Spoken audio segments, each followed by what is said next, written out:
अस्सलामुअलैकुम। अच्छा, जो आज हमने टॉपिक डिस्कस करना है वो हमारे पास है मैकेनिज़्म ऑफ फोटोसिंथेसिस। हमने लास्ट टाइम बात की थी कि फोटोसिंथेसिस होता क्या है, कि एक ऐसा प्रोसेस है जिसमें प्लांट, एल्गी या फोटोसिंथेटिक ऑर्गेनिज़्म अपने लिए खुराक बनाते हैं। ठीक है, अब ये बनाते कैसे, प्रोसेस कैसे होता है उसको एक्सप्लेन करना है। वो कह रहे हैं फोटोसिंथेसिस जो होता है ना वो 2 फेजेज़ में होता है। एक होता है लाइट रिएक्शन जो दिन के वक़्त होता है, एक होता है डार्क रिएक्शन जो रात के वक़्त होता है। ठीक है, जो दिन सूरज की रोशनी में होता है उसको लाइट रिएक्शन बोलते हैं, जो सूरज की रोशनी के सनलाइट के एब्सेंस में होता है उसको हम डार्क रिएक्शन बोलते हैं। लाइट रिएक्शन थाइलाकॉइड में होता है। ये हम लोगों ने पढ़ा था तीसरे चैप्टर में, सेल वाले चैप्टर में क्लोरोप्लास्ट के बारे में। प्लास्टिड की एक टाइप थी क्लोरोप्लास्ट, उस क्लोरोप्लास्ट में हमने थाइलाकॉइड पढ़ी थी। ये थाइलाकॉइड में होता है और जो डार्क रिएक्शन है वो स्ट्रोमा में होता है। स्ट्रोमा वो फ्लूइड है जिसने थाइलाकॉइड को क्या किया हुआ था, सराउंड किया हुआ था, वहाँ पे डार्क रिएक्शन होता है। अच्छा, अगर हम बात करें लाइट रिएक्शन की, तो लाइट रिएक्शन होता क्या है, जब लाइट रिएक्शन के दौरान जो लाइट एनर्जी है ना उसको इस्तेमाल किया जाता है एटीपी को बनाने के लिए, एनएडीपीएच को बनाने के लिए। यानी लाइट से जो एनर्जी आ रही है उस एनर्जी को इस्तेमाल करके उस एनर्जी को स्टोर कर देंगे हाई एनर्जी मॉलिक्यूल्स की फॉर्म में, जिसको हम एटीपी और एनएडीपीएच बोलते हैं। जब क्लोरोफिल अच्छा जब सूरज की जो रोशनी है ना वो क्लोरोफिल पे पड़ती है। क्लोरोफिल पिगमेंट है जो सनलाइट से आने वाली रेज़ को अब्ज़ॉर्ब करता है। तो जो क्लोरोफिल के जो इलेक्ट्रॉन्स होते हैं ना उनकी एनर्जी ज़्यादा हो जाती है और वो वहाँ से रिलीज़ हो जाते हैं क्लोरोफिल से। यानी अगर मैं कहूँ ये आपके पास है, ये क्लोरोफिल है। जब इस क्लोरोफिल पे ये सनलाइट पड़ेगी तो यहाँ से इलेक्ट्रॉन जो है, यहाँ से इसमें से जो इलेक्ट्रॉन है इनकी एनर्जी ज़्यादा हो जाएगी और वो यहाँ पे चले जाएंगे। यानी इलेक्ट्रॉन कहाँ हो गए, जो आपका ये है ना ये इसको क्लोरोफिल से इलेक्ट्रॉन एक्साइटेड हो गए, यहाँ से निकल गए और इलेक्ट्रॉन ट्रांसपोर्ट चेन में चले गए। इलेक्ट्रॉन ट्रांसपोर्ट चेन ऐसी चेन है जो इलेक्ट्रॉन को ट्रांसपोर्ट करती है। अच्छा, वो यही बात कह रहे हैं, जब क्लोरोफिल एब्जॉर्ब करती है लाइट को, जो इसके 2 इलेक्ट्रॉन होते हैं उनकी एनर्जी ज़्यादा हो जाती है। एनर्जी ज़्यादा होने से वो क्लोरोफिल से रिलीज़ हो जाते हैं।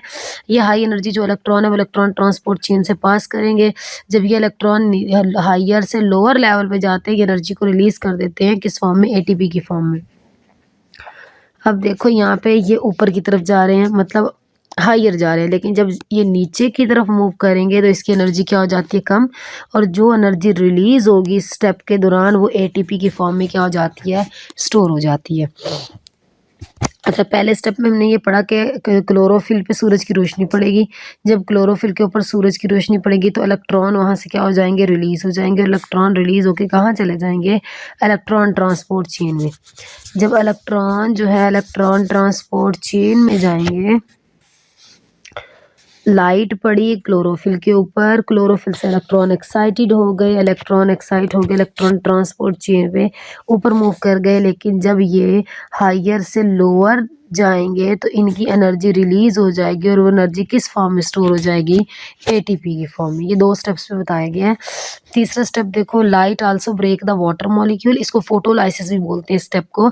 Light also break water molecule, light से पानी के मॉलिक्यूल भी टूटते हैं। वहाँ से पानी के मॉलिक्यूल टूटेंगे तो ऑक्सीजन रिलीज होगी और हाइड्रोजन ऑक्सीजन गैस रिलीज हो जाएगी ना, ऑक्सीजन गैस निकल जाएगी और हाइड्रोजन एटम होंगे। हाइड्रोजन एटम इलेक्ट्रॉन लूज करेंगे और हाइड्रोजन आयन में चेंज हो जाएंगे और जो इलेक्ट्रॉन लूज किए हैं वो इलेक्ट्रॉन क्लोरोफिल में चले जाएंगे। वो क्लोरोफिल की उस जगह पे जाएंगे जहाँ से क्लोरोफिल के इलेक्ट्रॉन एक्साइट हुए थे। यानी अगर मैं कहूँ यहाँ से जो इलेक्ट्रॉन गए थे, यहाँ खाली जगह हो गई थी, तो ये जो वाटर का मॉलिक्यूल है ये टूटेगा, यहाँ से ऑक्सीजन गैस बनेगी, हाइड्रोजन आयन बनेगा और हाइड्रोजन आयन के इलेक्ट्रॉन जो हैं ये इलेक्ट्रॉन क्लोरोफिल में उसी जगह चले जाएंगे जहाँ से क्लोरोफिल के इलेक्ट्रॉन जो हैं वो रिलीज हुए। इसको फोटोलाइसिस बोलते हैं। ये इलेक्ट्रॉन जो क्लोरोफिल के हैं एटीपी के बनाने के बाद जो hydrogen ion are used, hydrogen ion और water are used to reduce the NADP and NADPH. अच्छा, यहाँ पे वो कह रहे हैं, सबसे पहले तो उन्होंने जो है आपको ये कहा कि यहाँ से इलेक्ट्रॉन निकले,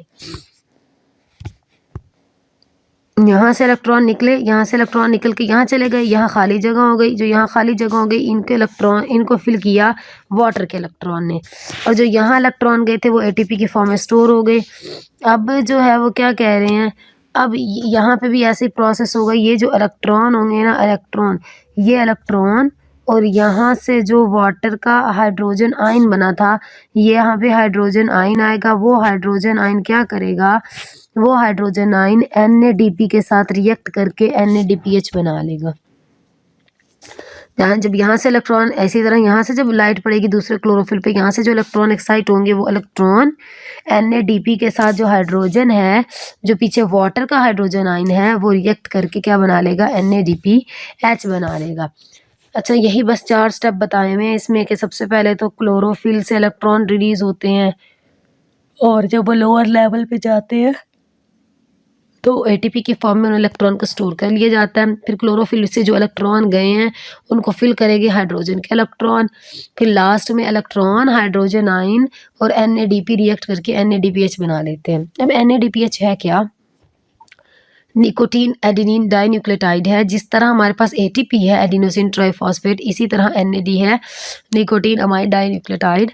ये कोएंजाइम है। One form of this coenzyme also carries phosphate. It is called NADP. यानी एक कोएंजाइम है। कोएंजाइम आप लोगों ने एंजाइम वाले चैप्टर में पढ़ा था कोएंजाइम्स के बारे में, तो ये भी कोएंजाइम्स है। और ये क्या करते हैं, एक इसकी टाइप इस, अच्छा ये इसके अंदर भी एनर्जी स्टोर होती है NADP या NAD के अंदर। और इसके अंदर इतनी एनर्जी स्टोर होती है कि अगर हम इसके मॉलिक्यूल को तोड़ें तो उसके अंदर इतनी एनर्जी निकलती है जितनी 3 ATP के बराबर होती है, यानी हाई एनर्जी मॉलिक्यूल है। अच्छा, उसके बाद अगर हम बात करें मैकेनिज्म में, दूसरा प्रोसेस डार्क रिएक्शन की। डार्क रिएक्शन को हम केल्विन साइकिल भी बोलते हैं, क्योंकि इसको जिस साइंटिस्ट ने जो है वो करवाया था, इंट्रोड्यूस या डिस्कवर करवाया था, उसका नाम मेल्विन केल्विन था। During this phase carbon dioxide is reduce to make glucose. अच्छा, हमने बात की थी कि जब वो फोटोसिंथेसिस का प्रोसेस होता है ना, तो उसके दौरान कार्बन डाइऑक्साइड और वाटर इस्तेमाल होती है और ग्लूकोज और ऑक्सीजन बनती है। तो पीछे वाले लाइट रिएक्शन में वाटर तो इस्तेमाल हो गया, कार्बन डाइऑक्साइड तो इस्तेमाल नहीं हुई, और वहाँ ऑक्सीजन तो बन गई लेकिन ग्लूकोज नहीं बनी। तो उसमें हाइड्रोजन यूज़ हुआ, उसमें वाटर यूज़ हुआ और ऑक्सीजन रिमूव हो गई। इसमें कार्बन डाइऑक्साइड यूज़ होगा और साथ ग्लूकोज भी बनेगी। अच्छा, इसको मेल्विन केल्विन ने इंट्रोड्यूस करवाया, इसीलिए इसका नाम केल्विन साइकिल भी है। इसको केल्विन साइकिल भी बोलते हैं। इसमें क्या होता है, इसमें कार्बन डाइऑक्साइड जो है वो कंबाइन करेगा 5 कार्बन कंपाउंड के साथ, क्या बनाएगा, 6 कार्बन कंपाउंड्स बनाएगा। ये 6 कार्बन कंपाउंड इनस्टेबल होता है, ये 3 कार्बन कंपाउंड में दोबारा क्या हो जाता है, डिवाइड। अच्छा, अगर मैं बताऊँ आप लोगों को, तो यहाँ पे क्या बनेगा, यहाँ पे एक रिएक्शन होगा जिस रिएक्शन में कार्बन डाइऑक्साइड इस्तेमाल होगा। 3 कार्बन डाइऑक्साइड के मॉलिक्यूल्स आएंगे, ठीक है, और वो क्या करेंगे, कितने कार्बन वाले कंपाउंड है, 5 कार्बन वाले 3 कंपाउंड्स हैं, 1 2 3 4 5। इसी तरह 1 2 3 4 5। इसी तरह यहाँ पे भी 5 कार्बन वाले कितने कंपाउंड हैं, 3। 5 कार्बन वाले कितने कंपाउंड है, 3। जब ये 5 कार्बन वाले 3 कंपाउंड रिएक्ट करेंगे 3 कार्बन डाइऑक्साइड के साथ, और 3 कार्बन डाइऑक्साइड में से जो तीनों कार्बन है, एक एक कार्बन जाके किसके साथ अटैच हो जाएगी, हर एक मॉलिक्यूल, इसके साथ भी, इसके साथ भी, इसके साथ भी, ठीक है। पहले ये कितने कार्बन वाले थे, 5 कार्बन वाले थे, तो एक एक और कार्बन आ जाएगी, तो कितने हो जाएंगे, 6 कार्बन वाले 3 कंपाउंड। सही है, पहले ये कितने कार्बन वाले हैं, 5 कार्बन वाले 3 कंपाउंड है। जब कार्बन डाइऑक्साइड ऐड होगी, 3 कार्बन डाइऑक्साइड है, तीनों कार्बन डाइऑक्साइड में से एक एक कार्बन आके अटैच हो जाएगी, तो ये 6 कार्बन वाले 3 कंपाउंड बन जाएंगे। यानी अगर मैं कहूँ ऐसे 1 2 3 4 5 6, 1 2 3 4 5 6, इसी तरह यहाँ पे, ठीक है। लेकिन ये बहुत ज़्यादा अनस्टेबल होते हैं, इतने अनस्टेबल होते हैं कि ये 6 कार्बन कंपाउंड वाले स्ट्रक्चर में सर्वाइव नहीं कर सकते। तो ये जो इनका स्ट्रक्चर है ये टूट जाता है, ये दरमियान से क्या होगा, ये दरमियान से टूट जाएगा, यहाँ से ये टूट जाएगा। तो अब 3 कार्बन एक तरफ हो जाएंगे, 3 कार्बन एक तरफ हो जाएंगे, फिर 3 कार्बन वाले 6 कंपाउंड बनेंगे, 1 3 कार्बन वाला 2 3 कार्बन वाला 3 4 5 6। अब क्या होगा, अब 3 कार्बन वाले 6 बन गए, पहले 6 कार्बन वाले 3 थे, अब 3 कार्बन वाले 6 बन गए। अब इस 3 कार्बन वाले 6 में से एक जो है ना, एक 3 कार्बन वाला वो रिलीज हो जाएगा, तो कितने रह जाएंगे, 3 कार्बन वाले 5, क्योंकि एक क्या हो गया, यहाँ से रिलीज हो गया, जो ग्लूकोज बनाएगा तो बाकी क्या होगा, 3 कार्बन वाले 5 मॉलिक्यूल रह जाएंगे। तो वो 3 कार्बन वाले 5 मॉलिक्यूल दोबारा अपने आप को रीअरेंज करके 5 कार्बन वाले 3 मॉलिक्यूल जो है वो बना लेंगे। इसी तरह ये रिएक्शन जो है स्टेप्स वाइज होता रहता है। अब यहाँ पे देखो ना, पहला उन्होंने कहा कार्बन डाइऑक्साइड कंबाइन करता है 5 कार्बन वाले कंपाउंड के साथ, तो वो 6 कार्बन कंपाउंड बन जाते हैं। लेकिन जो 6 कार्बन कंपाउंड है वो इतना अनस्टेबल है कि वो टूट जाता है 3 कार्बन वाले कंपाउंड में से। उस 3 कार्बन कंपाउंड जो है उसमें से रिड्यूस निकल जाती है 3 कार्बन वाली कार्बोहाइड्रेट्स, किसको इस्तेमाल करते हुए, एटीपी को इस्तेमाल करते हुए और NADPH के हाइड्रोजन को इस्तेमाल करते हुए। ठीक है, ये 3 कार्बन कार्बोहाइड्रेट्स को हम ग्लूकोज बनाने के लिए इस्तेमाल करते हैं। बाकी जो 3 कार्बन वाले कंपाउंड हैं वो अपने आप को रीजनरेट कर लेंगे ओरिजिनल 5 कार्बन वाले कंपाउंड में, और इस स्टेप में एटीपी इस्तेमाल होगी। देखो यही बात है ना कि पहले 5 कार्बन वाले 3 कंपाउंड थे, उन्होंने कार्बन डाइऑक्साइड के साथ रिएक्ट करके 6 कार्बन वाले 3 कंपाउंड बनाए। फिर वो 6 कार्बन वाले 3 कंपाउंड जो है वो डिवाइड हो जाएंगे और वो 3 कार्बन वाले 6 कंपाउंड बनाएंगे। फिर 3 कार्बन वाले 6 कंपाउंड में से एक कंपाउंड रिड्यूस हो जाएगा तो 5 कार्बन रह जाएंगी।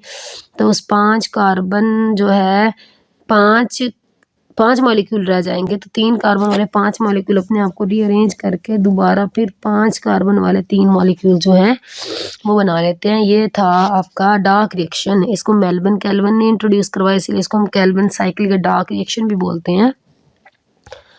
अच्छा, ये मैकेनिज्म था फोटोसिंथेसिस का जो 2 स्टेप्स में हुआ, एक लाइट रिएक्शन में और एक डार्क रिएक्शन में।